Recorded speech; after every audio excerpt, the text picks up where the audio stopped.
tivemos um probleminha, mas já reconectamos, tá? Então a lição que nós vamos meditar nessas próximas aulas, nós vamos falar sobre a Igreja de Cristo, né? E o momento ele é bem propício para nós estarmos ministrando sobre a Igreja de Cristo, né? Porque como ser igreja nesse momento? Então vamos falar um pouco das características da igreja, a missão da igreja, né? Então hoje vamos meditar, tá, em Mateus 16, coloquei até aqui na tela, por favor, para a gente fazer essa leitura junto. O texto áureo está em Mateus 16, 18.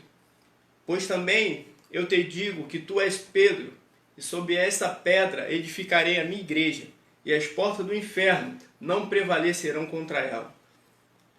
Continuando ali a leitura, versículo 16.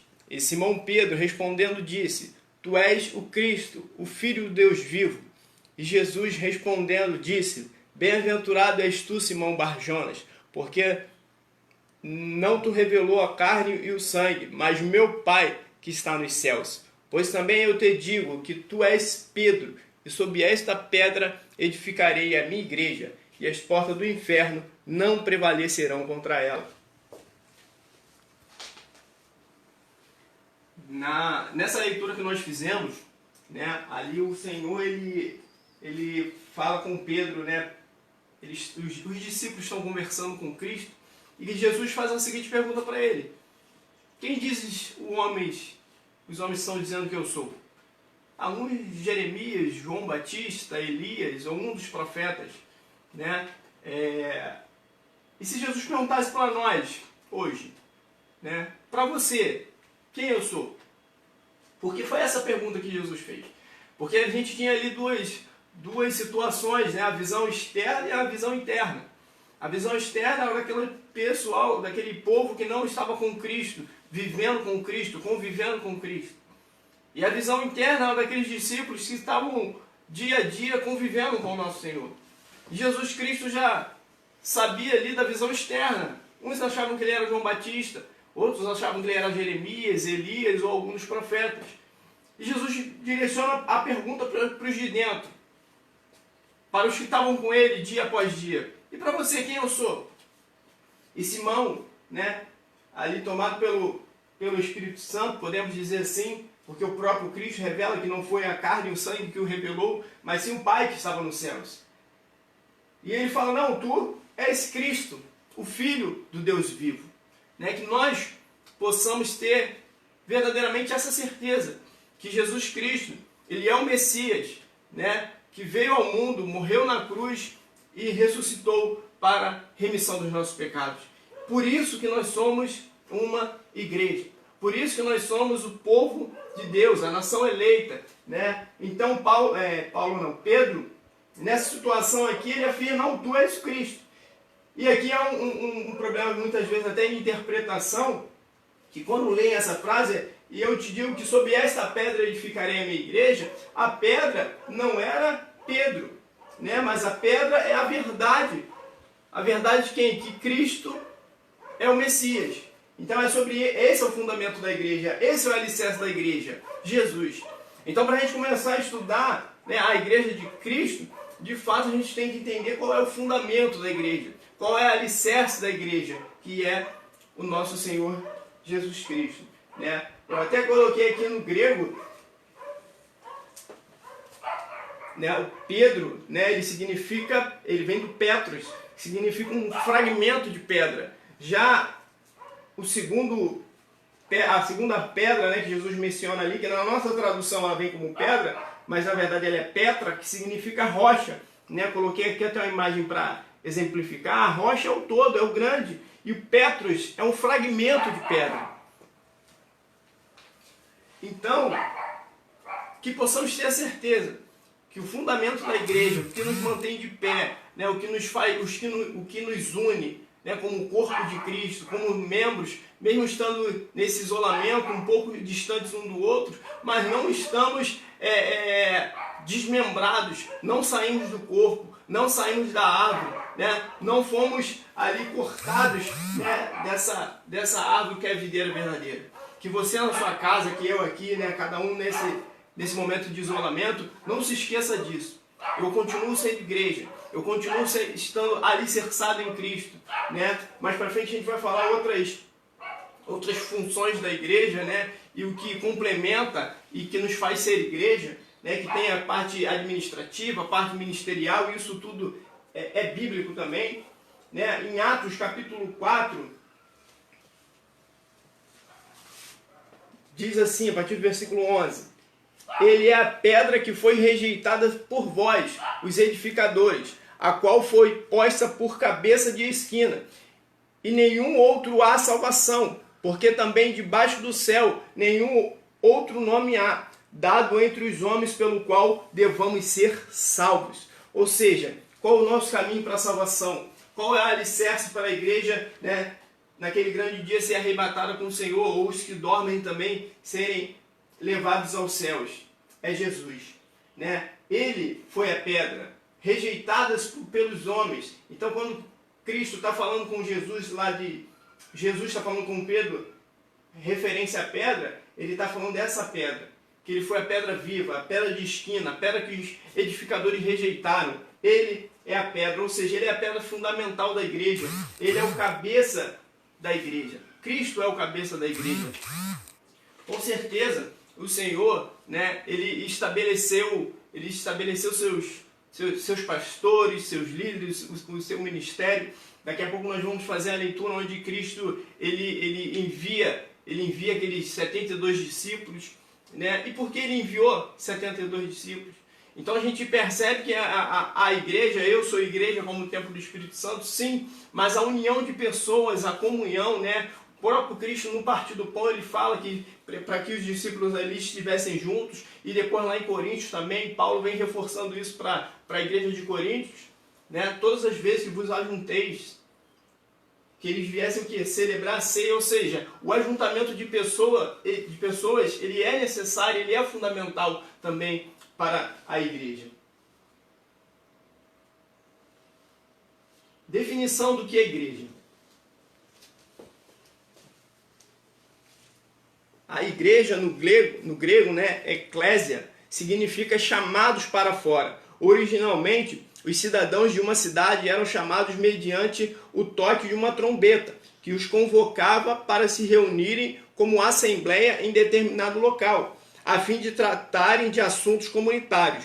Da mesma forma, a igreja é um grupo de pessoas chamados para fora do mundo, para formar um povo seleto, especial, pertencer a Deus e servi-lo. Ou seja, nós, né, como igreja de Cristo, como a eclésia, como os chamados para fora de onde? Para fora do mundo, para fora desse sistema, né? Nós estamos no mundo, mas não somos desse mundo.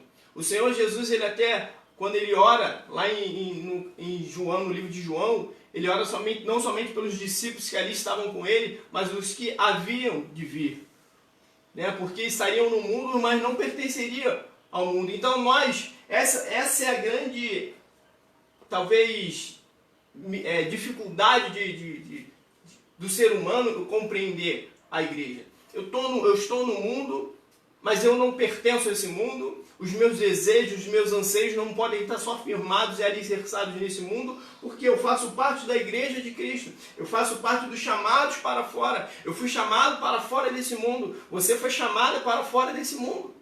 Então, os meus anseios, os meus desejos, todos não podem estar só no mundo. Eles têm que estar na pedra. Eles têm que estar na rocha, que é Cristo. Eles têm que estar alicerçados, né, no que fez a igreja, que faz a igreja estar de pé, que é Jesus Cristo, que é o nosso fundamento. E nenhum outro alicerce, nenhum outro fundamento pode ser lançado. Então, quando Cristo ele chama os seus discípulos, a gente percebe muito bem que Cristo, primeiramente, ele gosta de pessoas. Ele gosta de reunir pessoas, ou seja, isso é fundamental para a igreja, a reunião de pessoas. Tudo bem que nesse momento nós não podemos estar, mas estamos fazendo culto online, não somente a nossa igreja, mas como outras igrejas também fazem, né? Estão fazendo culto online, escola bíblica online. Por quê? Para nos aproximar, para que essa aliança ela não seja quebrada. Para você entender o que significa isso, Eu levo meu filho para a escola. Você leva o seu filho para a escola. Você abandona o seu filho? Não. Você está naquele momento um pouquinho isolado dele? Sim. Mas você deixou ele lá na escola e você vai voltar para buscá-lo. E é assim que Cristo fez com a igreja. Ele abandonou a igreja? Não. Ele nos colocou, nos deixou aqui no mundo, mas vai nos buscar. Mas assim como na escola tem alguém cuidando do seu filho, educando o seu filho, assim também o Senhor nos enviou um consolo, que é o Espírito Santo, que é um consolador, que é o nosso professor, que está todo momento conosco, né? E aí sim, nós somos o templo desse Espírito Santo. Aí já é uma outra lição, né? Como templo do Espírito Santo, a gente tem que ter uma vida reta, uma vida santa, né? Porque nós somos cercados por uma nuvem de testemunhas. E nós bem sabemos que o próprio Deus, ele testemunhou da vida de Jó. O adversário, ele vinha de rodear a terra. E o que Deus ele fala para o adversário? Viste meu servo Jó? E ele começa a testemunhar de Jó. Homem íntegro, sincero, desvia-se do mal. Ou seja, o que o Senhor ele fala de nós nesse momento de isolamento? Eu continuo sendo igreja? Isso é uma pergunta que eu te faço, que o Espírito Santo de Deus nos faz, mas a resposta é individual. Eu preciso continuar sendo igreja, mesmo não estando indo aos cultos fisicamente. Você precisa continuar a igreja, você precisa ser igreja no seu trabalho, você precisa ser igreja, né, nos seus estudos, por onde você andar, porque você é uma referência. Paulo ele diz, não vivo mais eu, mas Cristo vive em mim. Ou seja, se não vivo mais eu, os desejos, as vontades que prevalecem não são mais as minhas, são as de Cristo. E para eu ser igreja, eu preciso obedecer à vontade de Cristo.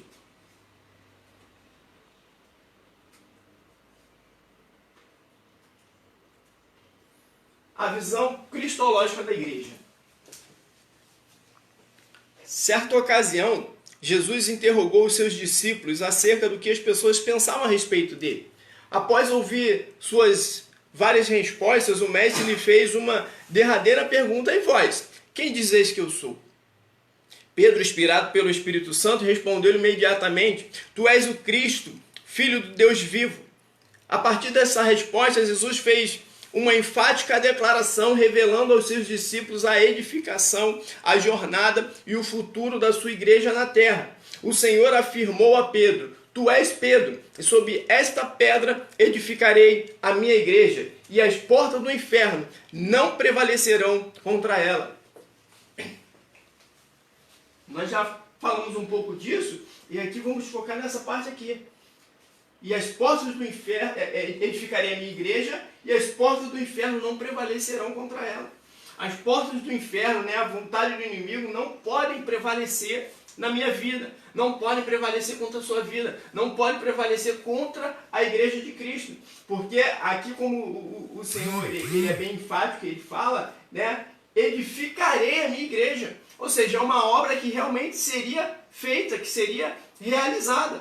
E a gente, quando vai no desdobramento, em Atos, né, depois a gente começa ali as cartas de Paulo, a gente vê as viagens missionárias de Paulo, a gente vê em Apocalipse ali, né, a carta que chega a João ali, o anjo ministrando a João sobre as cartas que ele deveria enviar para as igrejas, as 7 igrejas. Então eram 7 igrejas, eram igrejas locais, eram igrejas que tinha, né, o anjo da igreja, que tinham pastores, que tinham um ministério constituído e que tinham pessoas que faziam parte daquele ministério. Isso é prova de que a igreja edificada, a igreja física, a igreja construída em alvenaria, ela é necessária e ela é bíblica.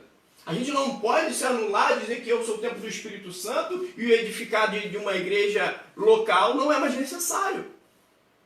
Porque como vamos fazer a comunhão? Como vamos participar do pão? Como vamos batizar? Como vamos congregar? A Bíblia nos ensina a não abandonar nossas congregações. Se eu não edificar uma igreja física, como eu vou abandonar minha congregação? Eu sou igreja, e isso comigo traz também uma grande responsabilidade, porque quando... Abra sua Bíblia, por favor, em 1 Pedro. Abra sua Bíblia na sua casa, por favor. 1 Pedro, capítulo 2.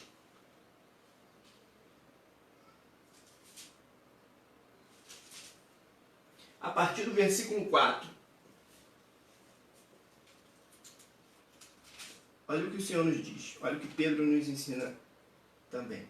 E chegando-vos para ele a pedra viva, reprovada na verdade pelos homens, mas para com Deus eleita e preciosa. Vós também, como pedra vivas, sois edificados casas espiritual e sacerdócio santo, para oferecerdes sacrifícios espirituais agradáveis a Deus por Jesus Cristo. Pelo que também na Escritura se contém: eis que ponho em Sião a pedra principal na esquina, eleita, preciosa, e quem nela crê não será confundido. E assim para vós, os que credes, é preciosa, mas para os rebeldes, a pedra que os edificadores reprovaram. Essa foi a principal da esquina, e uma pedra de tropeço, rocha de escândalo, para aqueles que tropeçam na palavra, sendo desobedientes para o que também foram destinados. Mas vós sois a geração eleita, sacerdócio real, a nação santa, o povo adquirido, para que anuncieis as virtudes daqueles que vos chamou das trevas para a sua maravilhosa luz. Nós somos Igreja de Cristo, individualmente, templo do Espírito Santo, para o quê? Para oferecer sacrifício. Somos um sacerdote santo, somos uma nação eleita. Ou seja, o que o Senhor está nos ensinando a respeito disso? Que quando o Senhor ele foi crucificado, o véu do templo ele se rasgou. O véu do templo se rasgou, ou seja, não era mais somente responsabilidade do sacerdote oferecer o sacrifício pelo povo. Agora a responsabilidade ela é individual. Assim como nós somos o templo do Espírito Santo, isso é um privilégio, é uma alegria imensa. Nós devemos ser muito gratos a Deus por isso, mas isso também traz responsabilidades. Devemos ser santos, devemos ter uma vida reta para continuarmos sendo templo do Espírito Santo. E outras pessoas precisam também aprender a como se tornar servos de Deus, ter uma vida santa, para se tornarem também templo do Espírito Santo. E onde essas pessoas vão aprender? Através de mim, através de você, através da igreja local, através da reunião dos santos, através dos louvores, através da mensagem. Então, nós precisamos sim de ter um local, né, constituído como igreja para aprendermos a sermos homens e mulheres de Deus. E esse local é a igreja que Cristo estabeleceu. As dimensões da igreja na terra. Universal. A igreja universal é o conjunto de todos os salvos em Cristo. É citada no Novo Testamento no singular igreja. Nos textos de Atos, em alguns textos ali, né, colocamos ali na lição. No plano eterno de Deus, a igreja universal foi arquitetada por ele antes da fundação do mundo. E tem um caráter geral, porque inclui todos os cristãos remidos por Cristo, dentre todos os povos. Local. A igreja local, em sentido literal, abrange o conceito de congregar, reunir-se, pois ele trata da reunião dos fiéis em um local específico. A Bíblia emprega o plural igrejas, a fim de referir-se às igrejas locais. No entanto, quando o termo está no singular, cita-se a região na qual a igreja local encontra-se. A perspectiva local da igreja fortalece o fato de que o trato e relacionamento de Deus com ela não é só universal, mas local, congregacional e direto. Abra sua Bíblia, por favor, em Efésios, capítulo 1.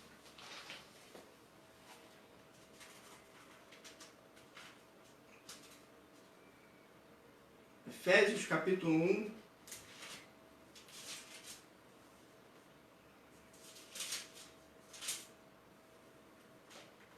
Diz assim, versículo 4.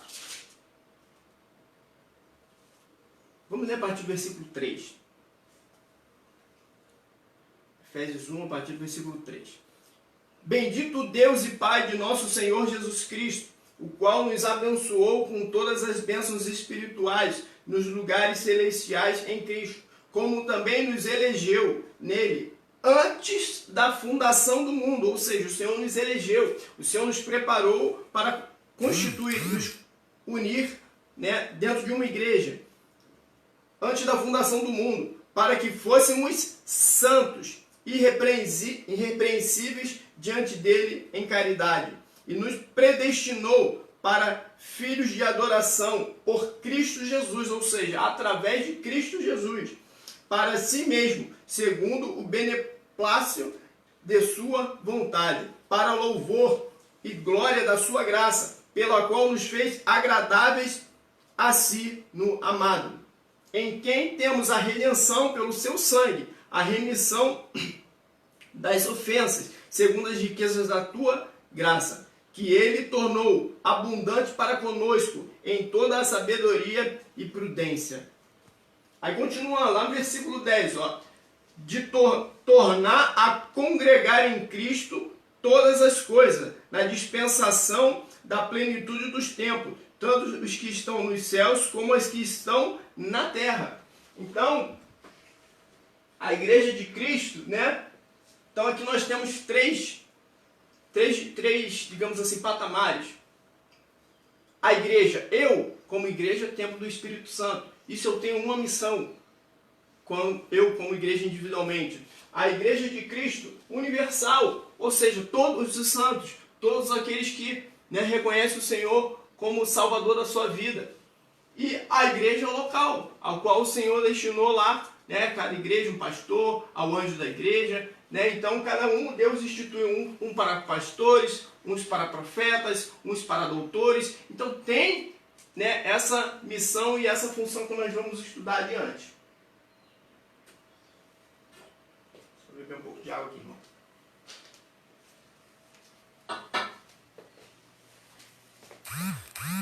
A organização funcional da igreja.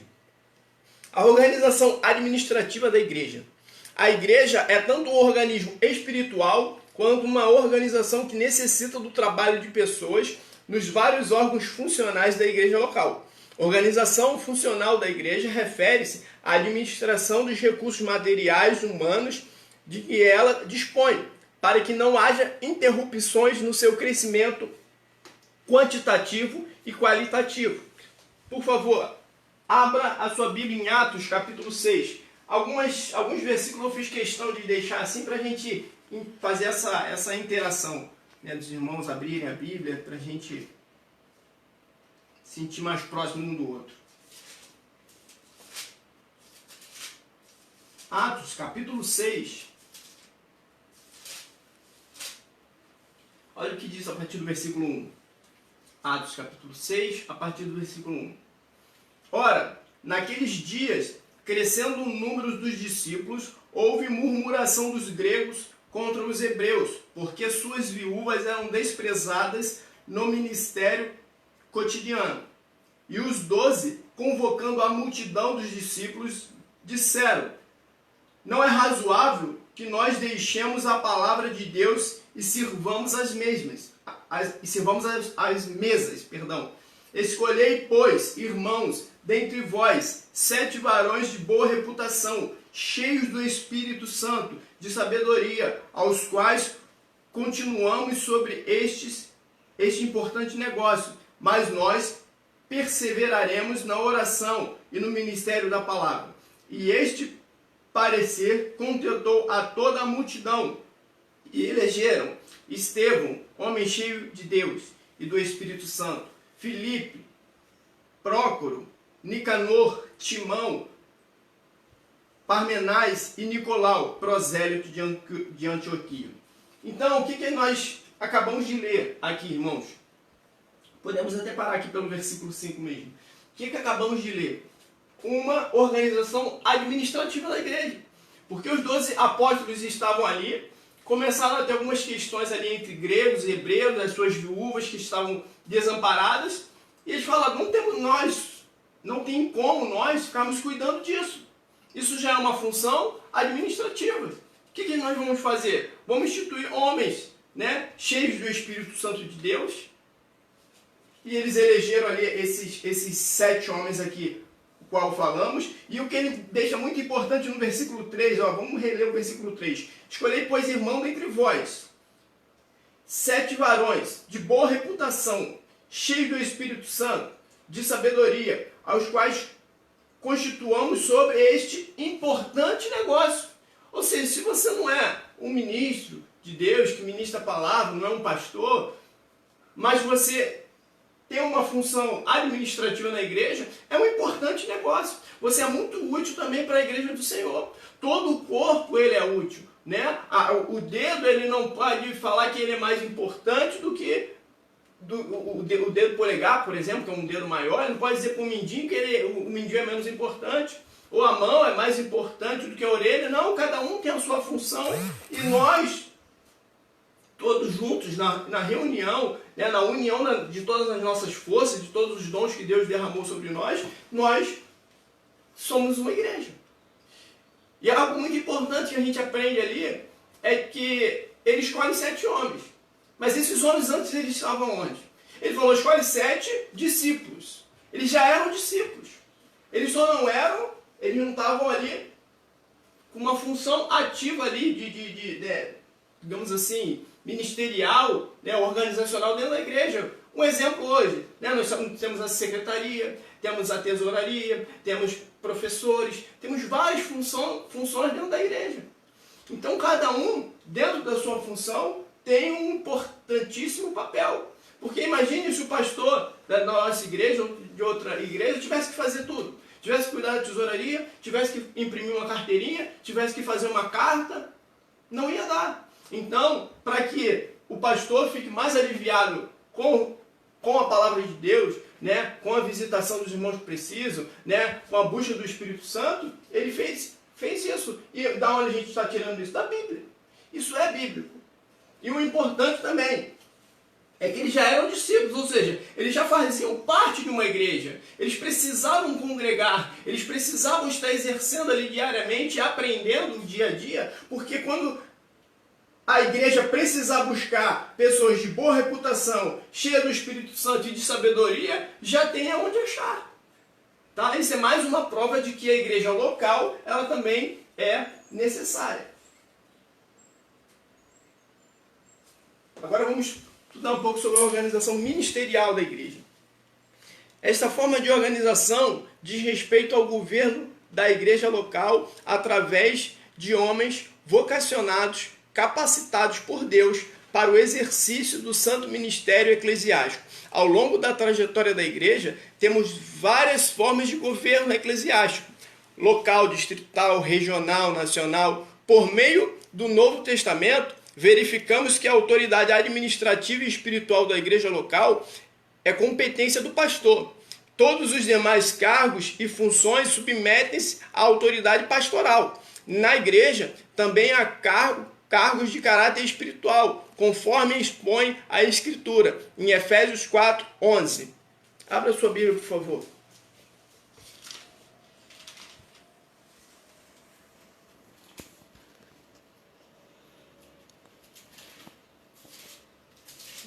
Efésios 4, versículo 11. Diz assim, ó, que ele mesmo quem? Próprio Deus. E ele mesmo deu uns para apóstolos, outros para profetas, outros para evangelistas, outros para pastores e doutores. Ou seja, aqui a gente está instituindo, né, o ministério da igreja. A gente, quando estuda sobre dons também, a gente vai ver que tem os dons do Espírito e os dons ministeriais.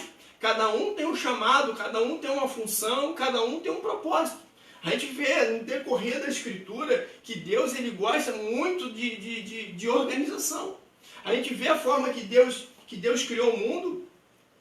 A Bíblia diz que a terra era sem forma e vazia, e o Espírito, né, pairava sobre a face das águas, e disse Deus, haja luz, e houve luz. E ele vai criando ali separação de porção de terra, água, divisão, e aí ele começa a botar os animais, né? Depois está tudo pronto, o sistema está tudo pronto, ele coloca o homem, pede para o homem dar nome aos animais, depois Da costela de Adão ele faz ela, sua adjuntora, e daí começa uma família.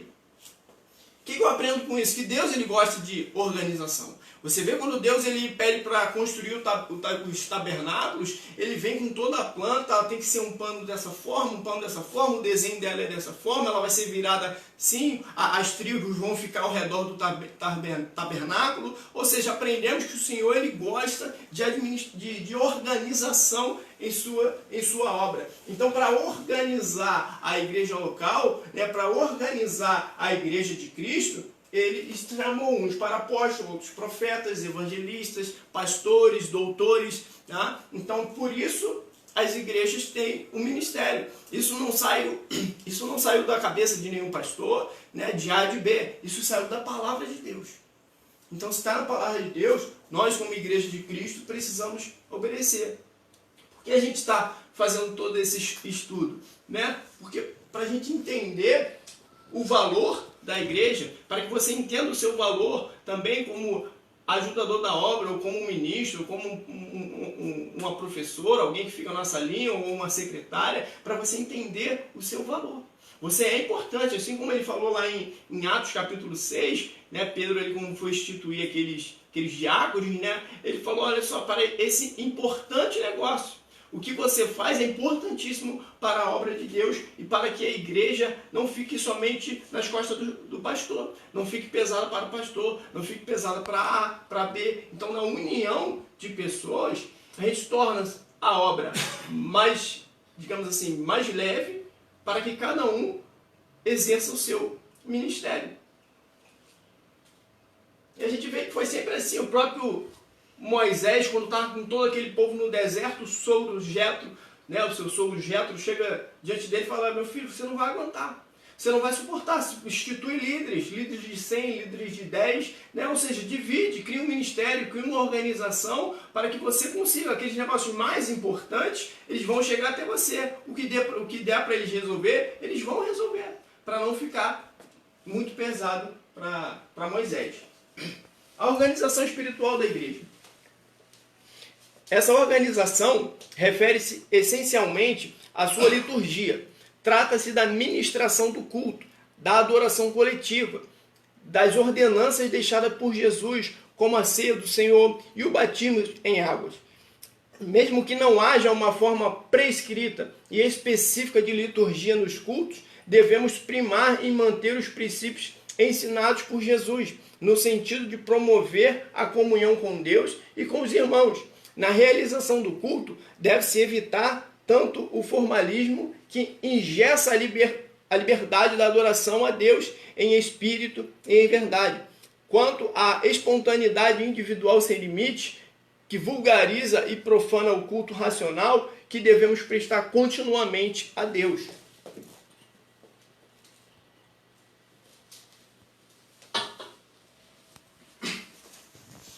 Ou seja, aqui há uma organização espiritual também no culto, né? Temos os louvores, temos a palavra, temos orações, né? Às vezes nos reunimos para estarmos jejuando junto. Então, na palavra de Deus, né, mais uma vez falando, o Senhor ele sempre gosta de organização e a gente percebe que desde lá das sinagogas, né, ao momento da adoração a Deus com a oferta, e você percebe que lá no tabernáculo, nas leis, o Senhor ele trata com Moisés ali no decorrer do Pentateuco ali, né, em Levíticos vai tratar muito sobre isso, com detalhes. Ó, você vai oferecer dessa forma, o cordeiro vai ter que ser imolado dessa forma, o sangue vai, né, para cada pecado havia um tipo de animal de sacrifício a ser realizado. Para uma cura havia um sacrifício a ser realizado. A gente pega Jesus ali, quando o leproso ele vem a Jesus, e ali ele ainda no tempo da lei, quando ele é curado, ele chega diante de Jesus, Jesus fala, agora vai lá e cumpre a lei, mostra seu sacerdote, porque era estabelecido na lei. Então a gente vê que Deus, ele também, a liturgia de um culto em si, ela também faz parte da palavra de Deus. Ela também agrada a Deus. Que a gente vê que até quando o apóstolo Paulo, em suas cartas, ele escreve muito sobre isso.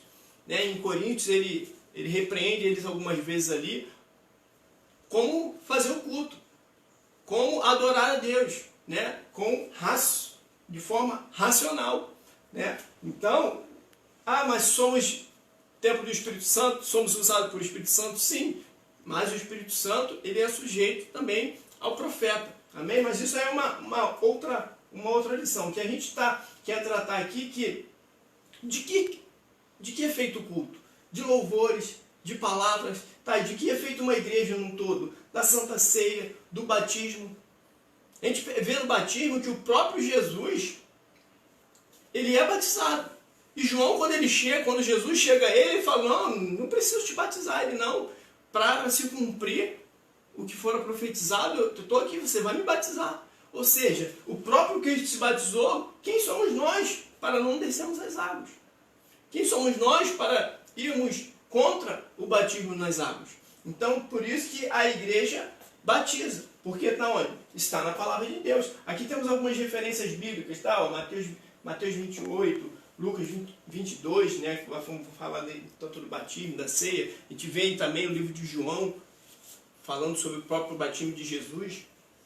Então a gente percebe que a Bíblia ela nos ensina a todo momento. Então, vamos sim participar da Santa Ceia cada terceiro domingo, vamos sim pregar o Evangelho para os novos convertidos, né? Prepará-los para o batismo, para que eles tenham consciência que o batismo, né, marca um novo nascimento dele, a velha criatura ela morre e vence um novo nascimento em Cristo Jesus. Aí aqui eu peguei algo que está acontecendo agora no momento, porque a gente está falando hoje sobre o isolamento, né? A gente está vivendo esse período de isolamento e a gente está buscando em Deus, né, sabedoria para continuar mantendo uma adoração a Deus, para continuarmos cultuando ao Senhor, para continuarmos aprendendo a palavra do Senhor. E por isso que nós estamos fazendo tanto o culto quanto a escola bíblica dominical online. E algo que Deus ministrou muito ao meu coração foi a questão de manter essa chama acesa. Porque um perigo desse isolamento, tá? Porque aquele que já está bem alicerçado na rocha, consegue suportar um pouco mais. Mas aquele irmão, aquela irmã que ainda está um pouco fraco, que ainda não conhece tanto de Deus, ainda não tem tanta experiência com Deus, como que ele vai ficar nesse isolamento? Como que ele vai manter a sua vida, a sua vida devocional? Então eu te aconselho, meu irmão, minha irmã, separe um momento na sua casa, faça uma oração, independente se esteja tendo culto online ou não. Um exemplo, numa segunda-feira, né, você esteja em casa, que não tem um culto online à noite, vai para o seu quarto, faça a sua oração, que o Senhor ele vai te ouvir. Se aproxime de Deus. Você é igreja de Cristo, o Espírito Santo de Deus está em você e você precisa, né, se alimentar da palavra de Deus. Assim como nós estamos alimentando o nosso corpo físico diariamente, alimente também o seu corpo, a sua vida espiritual diariamente. Porque se a gente deixar essa chama se apagar, isso é perigoso. Aí eu até coloquei aqui para você, meu irmão. Cuidado. Métodos de extinção de fogo. Ou seja, como é que a gente apaga um fogo? Como é que a gente acaba com um incêndio? Tem um resfriamento. O que é um resfriamento? É o método mais utilizado. Consiste em diminuir a temperatura do material combustível que está queimando, diminuindo consequentemente a liberação de gases ou vapores inflamáveis. Tá traduzindo isso aqui. Tá pegando fogo, você joga água. Você resfriou aquele material. Uma forma de resfriar e acabar o incêndio. Outra forma, o abafamento, consiste em diminuir ou impedir o contato do oxigênio com o material combustível. A pessoa está queimando ali com algum material combustível, sei lá, um exemplo, gasolina. Você não pode jogar água, você vai e abafa aquela pessoa. Agora olha o terceiro aqui. Eu até botei em letras maiores para a gente prestar bem atenção. Extinção por isolamento. Como é que a gente apaga um incêndio por isolamento? O isolamento ele visa atuar na retirada do combustível da reação. Existem duas técnicas que contemplam esse método. através da retirada do material que está queimando ou através da retirada do material que está próximo ao fogo e que deverá entrar em combustão por meio de um dos métodos de propagação. E depois tem a extinção química. Mas eu quero me ater à extinção do fogo por isolamento. Quando a gente quer apagar um fogo, até botei um exemplo aqui, aqui tem um material queimando, né? E aqui tem outro material que iria queimar. Para que eu não faça esse material queimar, o que eu faço? Eu isolo ele, eu afasto ele da chama, que aí eu deixo ele aqui e ele não queima. Qual o cuidado que nós devemos ter com esse isolamento? Não se afaste das coisas de Deus. Porque se a gente se afastar das coisas de Deus, a gente se isolar, né? Não estou falando que você não tem que se isolar, né? Cumprir as normas do que o ministro da Saúde está falando. Você deve sim cumprir o seu isolamento, cumprir a sua quarentena, tá, meu irmão? Mas não se isole de Deus. Deus, ele é onipresente. Deus é onisciente. Deus, ele é onipotente. O Senhor, ele continua agindo na minha vida. O Senhor, ele continua agindo na sua vida. Você não precisa se isolar de Deus. Você precisa, na verdade, se aproximar mais ainda, porque os dias são maus, os dias são difíceis, os dias são trabalhosos. Sabemos que tudo isso, né, é o que? É um sinal também da volta de Cristo. E o Senhor, ele não nos fala que seria um momento de facilidade. Ele até fala que ele encurtaria o tempo, senão muitos não iriam resistir. Ou seja, esse isolamento que veio sobre nós, abre a sua Bíblia, por favor, em Lucas 10.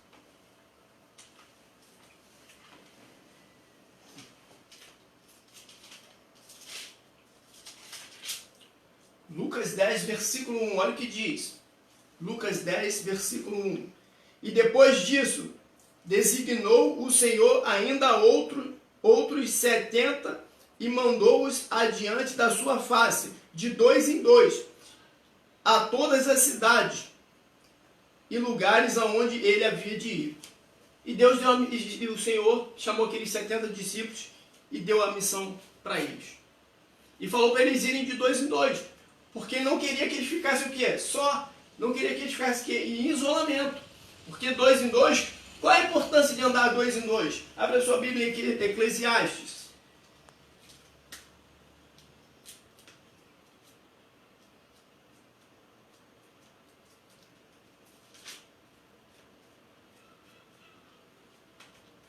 Eclesiastes.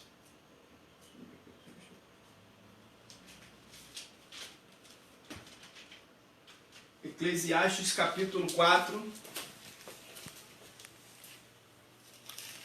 Vamos ler a partir do versículo 9 ao 12.